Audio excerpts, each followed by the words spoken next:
नमस्कार साथियों, आज हम चर्चा करेंगे शिक्षण अधिगम के बारे में। जैसा कि सभी मित्रों को ध्यान होगा कि अधिगम शिक्षण में अधिगम किस प्रकार होता है। बालक के अंदर अधिगम किस प्रकार होगा, अर्थात कैसे सीखेगा बालक और कैसे अपने व्यवहार में परिवर्तन करेगा। तो सबसे पहले हम देखते हैं कि अधिगम का सामान्य जो अर्थ है वो सीखना। जैसा कि सभी जानते हैं कि जो इसका सामान्य अर्थ क्या है, सीखना।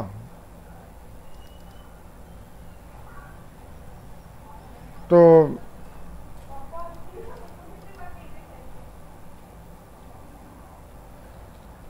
अब इसके बाद देखेंगे कि अधिगम एक निरंतर चलने वाली सार्वभौमिक प्रक्रिया है। तो यह प्रक्रिया के अधिगम जन्म से लेकर जीवन पर्यंत तक, जैसा कि सभी जानते हैं कि जन्म से लेकर जीवन पर्यंत तक ये जो अधिगम की प्रक्रिया है वो चलती रहती है।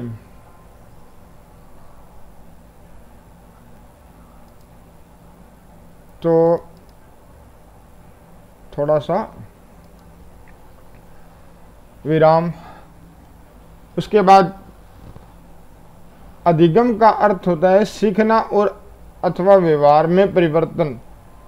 तो साथियों, ये एक बात दिमाग में बिठा लो कि व्यवहार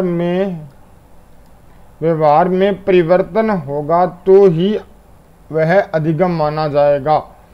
और यह जो परिवर्तन है अनुभव के द्वारा, किसके द्वारा? अनुभव। जो मान लो अपने पहले कुछ सीखा है उसके अनुभव के द्वारा प्राप्त होता है। जो ये परिवर्तन है ना अधिगम का, ये जो सीखा हुआ अपने ज्ञान है उसके अनुभव के द्वारा प्राप्त होता है। जिस प्रकार ये उदाहरण दिया हुआ है कि छोटा बच्चा एक जलती हुई मोमबत्ती को देखकर उत्सुकतावश अपनी ओर उसकी ओर हाथ बढ़ाता है। वह मोमबत्ती की लौ को पकड़ने का प्रयास करता है। जैसे ही उसका हाथ जलने लगता है वह अपने हाथ को तुरंत हटा लेता है। अब उसके व्यवहार में जो परिवर्तन आया, और जैसे ही परिवर्तन आया वैसे ही उसने सीख लिया कि जलती हुई वस्तु को नहीं छूना चाहिए। मतलब क्या है, जो इसे अनुभव क्या हुआ कि जलती हुई मोमबत्ती के अगर हाथ लगाएंगे तो हाथ जल जाएंगे। तो वो था इसका अनुभव। और ये परिवर्तन ये आया कि उसने जलती हुई मोमबत्ती को दोबारा छुआ नहीं, और उसे पता लग गया कि इसे छूना नहीं चाहिए। तो साथियों, इसी प्रकार अधिगम की अगली कड़ी में अधिगम एक मानसिक प्रक्रिया है। मानसिक क्रिया क्या है? जैसे स्मृति है, कल्पना है, तर्क है, विचार है, ये मानसिक क्रियाएं हैं। तो ये अधिगम एक मानसिक क्रिया है जिसे व्यक्ति जानबूझकर अपनाता है ताकि अपने लक्ष्य को सफलतापूर्वक प्राप्त कर सके। तो क्या अधिगम जो में लक्ष्य होता है, क्या होता है? लक्ष्य। सीखना एक सार्वभौम अनुभव है, और यह भी तथ्य महत्वपूर्ण है कि सार्वभौम अनुभव है। जिस प्रकार शिशु जन्म से सीखना प्रारंभ करता है, पहले वह माता पिता के स्तन से दूध पीना सीखता है, तत्पश्चात वह ध्वनि व प्रकाश के प्रति प्रतिक्रिया करना सीखता है, भूखे रहने पर रोना सीखता है ताकि माँ उसे दूध पिला दे, बोतल द्वारा दूध पिलाए जाने पर वह निप्पल कैसे मुंह में ले यह सीखता है। फिर क्रमशः वह माता पिता को एवं रिश्तेदारों को पहचानना, उन्हें पुकारना और उनका अभिवादन करना, कपड़े पहनना, ये जो सारी प्रक्रिया है ये बच्चा सीखता है। और परिवेश के बारे में भी जानता है। तो इसी प्रकार सीखता रहता है।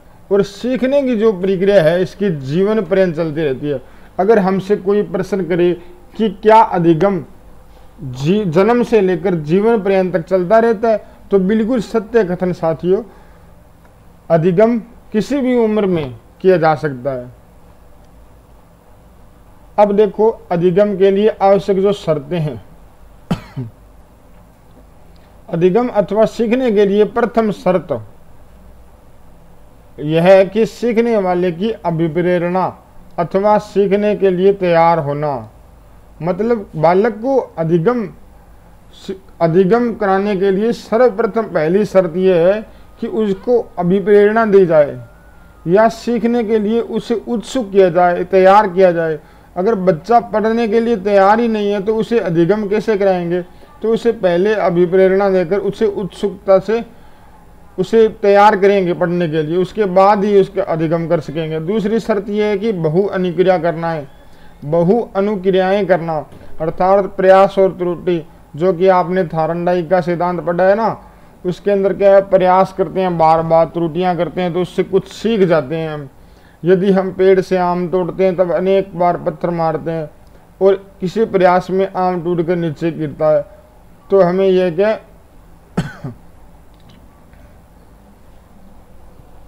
प्रक्रिया जो ऐसे सीखते रहते हैं प्रयास व त्रुटि के माध्यम से। अधिगम की जो तीसरी शर्त है पुनर्बलन, कि जो भी हम सीख रहे हैं हमें कुछ ना कुछ पुनर्बलन मिलना चाहिए ताकि हमें थोड़ा हौसला हो कि हम और ज़्यादा कुछ सीखें।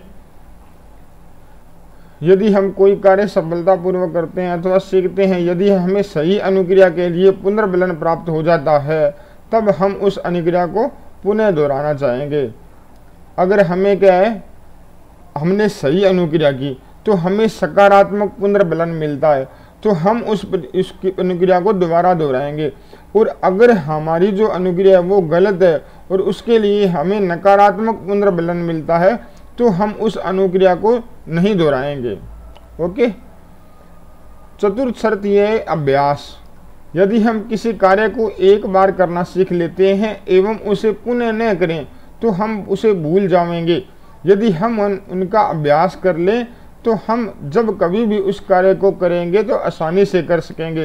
तो साथियों, जाहिर सी बात है कि आपको यह तो ध्यान होगा कि हम जिस टॉपिक का या कोई भी विषय हम उसका अभ्यास कर रहे हैं, पढ़कर बार बार उसका अभ्यास कर रहे हैं, लिख कर, मौखिक, किसी भी प्रकार से, तो हमारा जो ज्ञान है वो स्थायी रूप धारण कर लेता है। तो अभ्यास बहुत जरूरी है अधिगम में। इंपॉर्टेंट प्रश्न यहाँ से बन सकता है कि डिसेल के अनुसार अधिगम प्रक्रिया के सोपान कितने हैं? तो हम तत्काल उत्तर दे देंगे कि 5 सोपान है। कितने सोपान है? 5। अब देखिएगा कौन कौन से सोपान डिसेल के द्वारा। अभिप्रेरित व्यक्ति, सबसे पहले तो अभिप्रेरित होना चाहिए ना बालक, मान लो तैयार होना चाहिए, तत्पर होना चाहिए किसी भी अधिगम को सीखने के लिए। फिर मार्ग में बाधाएं भी आती है और विभिन्न प्रकार की अनुक्रियाएं की जाती है, चाहे वो अनुक्रिया सही हो गलत हो, लेकिन बार बार की जाएगी तभी तो सुधार होगा। और सही अनुक्रिया क्या है? सही अनुक्रिया। उसके बाद